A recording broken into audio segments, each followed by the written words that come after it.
Hello and welcome guys to our channel. इसका नाम है हिंदी स्टूडियो। तो we can't change history but we can change the future, यानी कि हम इतिहास तो नहीं बदल सकते लेकिन फ्यूचर को जो है ज़रूर बदल सकते हैं। इसी मोटिवेशन के साथ शुरू करते हैं आज के करंट अफेयर। पहला ईयर आपके सामने। आरबीआई ने रिवर्स रेपो रेट को कितने आधार के अंकों से घटाया? तो वो कितने आधार अंक है? 25 आधार के अंकों से घटाया। अब आरबीआई आई है तो थोड़ा जान लेते हैं आरबीआई के बारे में। इसका पूरा नाम है रिजर्व बैंक ऑफ इंडिया। इसकी स्थापना हुई थी 1 अप्रैल 1935। स्टार्टिंग के अंदर इसका मुख्यालय था कलकत्ता, यानी कोलकाता। फिर 1937 के अंदर इसका मुख्यालय कहाँ कर दिया? महाराष्ट्र। ठीक है। अब इसके अब मुख्यालय भी हो गया। अभी इनके राज्यपाल की बात की जाए कि आरबीआई है, आरबीआई के राज्यपाल वो कौन है? तो शक्तिकांत दास जो है यहाँ, जो है ये गवर्नर है या फिर राज्यपाल आरबीआई के। ठीक है। तो आरबीआई ने रिवर्स रेपो रेट को कितने आधार के अंकों से घटाया था? 25। आरबीआई की स्थापना 1 अप्रैल 1935। मुख्यालय है, वर्तमान के अंदर मुख्यालय है महाराष्ट्र के अंदर, लेकिन कई बार पूछा जाता है कि जब स्थापना हुई थी तब इसका मुख्यालय कहाँ था? तब था कोलकाता के अंदर। बढ़ते हैं अगले प्रश्न की ओर। खाद्यान्न के परिवहन की सुविधा के लिए कृषि मंत्रालय ने कौन सा ऐप लॉन्च किया है? तो जो ऐप लॉन्च किया है उसका नाम है किसान रथ। किसान रथ ऐप जो है लॉन्च किया। अब प्रश्न ये आता है कि कृषि मंत्रालय किसके अंतर्गत आता है या इसके हेड कौन है?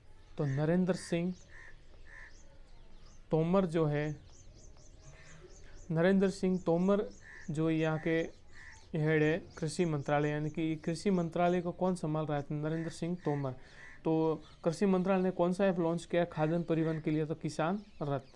इससे दो प्रश्न याद हो गए कि कृषि मंत्रालय को कौन संभाल रहे हैं, यानी कि कृषि मंत्रालय हेड जो है वो कौन है फिलहाल? नरेंद्र सिंह तोमर। और कौन सा ऐप लॉन्च किया कृषि मंत्रालय ने? किसान रथ।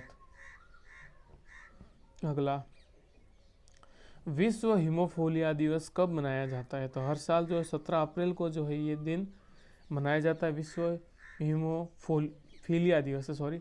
अब इस बार की थीम क्या थी? तो ग्रेट प्लस इन्वॉल्व वस्तु, ये थी इसकी थीम इस बार की। पूछा जाता है कि विश्व हीमोफीलिया दिवस 2020 की थीम क्या थी? ग्रेट प्लस इन्वॉल्व वस्तु है, यानी कि कब मनाया जाता है विश्व हीमोफीलिया दिवस? तो 17 अप्रैल को। कमेंट में ये बताइए कि इसकी शुरुआत कब से हुई थी। अगला प्रश्न, दिल्ली सरकार ने कोविड-19 वायरस से लड़ने के लिए कौन सा नया एप्लीकेशन लॉन्च किया है? एक और एक एप्लीकेशन तो है आरोग्य सेतु, जिसे 13 दिनों में कम से कम 5 करोड़ लोगों ने डाउनलोड कर दिया था। ठीक है। अब है ये चौथा प्रश्न, तो कोरोना, जिस एप्लीकेशन को दिल्ली सरकार ने लॉन्च किया है कोरोना वायरस से लड़ने के लिए, कोविड-19 के लड़ने के लिए, उसका नाम है कोरोना। अगला प्रश्न ये रहा, विश्व वन्य जीव कोष भारत के लिए राजदूत के रूप में किससे नियुक्त किया गया? तो वो कौन है? विश्वनाथ आनंद। इनको जो है विश्व वन्य जीव कोष भारत के लिए राजदूत के रूप में यानी कि नियुक्त किया गया। ये देख लो कि 100% जो है ऐसे प्रश्न गवर्नमेंट एग्जाम में पूछे ही जाते हैं, चाहे मैक्सिमम एसएससी और रेलवे के अंदर तो डेफिनेटली ऐसे प्रश्न पूछे ही जाते हैं। देखिए ये जो है चेस प्लेयर है, 5 बार जो है चैंपियन रह चुके हैं। इनका काम है कि शिक्षा और वन्य जीव के बारे में प्रचार करना है। तो विश्वनाथ आनंद जो है विश्व वन्य जीव कोष के राजदूत बने। अगला, कमेंट में बताइए कि ये कहाँ से बिलोंग करते हैं। संयुक्त राष्ट्र की एक नई रिपोर्ट के अनुसार कौन सा महाद्वीप इस साल 3 लाख कोविड-19 मौतें देख सकता है? 3 लाख। विस आइलैंड,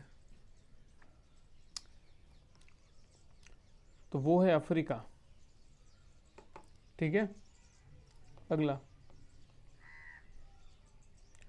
किस राज्य के शोध संस्थान ने कम लागत वाले कोविड-19 डायग्नोस्टिक किट चित्राजिन LMPN विकसित की है? केरल ने जो है ये काम कर दिखाया। अगला, भारत ने किस दवा से बने योग के निर्यात पर प्रतिबंध हटा दिया है? तो पैरासीटामोल। और ये वाला प्रश्न देखिए, अब केरल आया था तो केरल के बारे में एक जानकारी बता दूं आपको कि केरल की राजधानी है तिरुवनंतपुरम। यहाँ के सीएम और गवर्नर आप बताएंगे। तो ये था अपना छोटा सा सेशन। एक पसंद आया है तो लाइक ज़रूर कीजिए और सब्सक्राइब टू आवर चैनल। मिलते हैं अगली वीडियो में।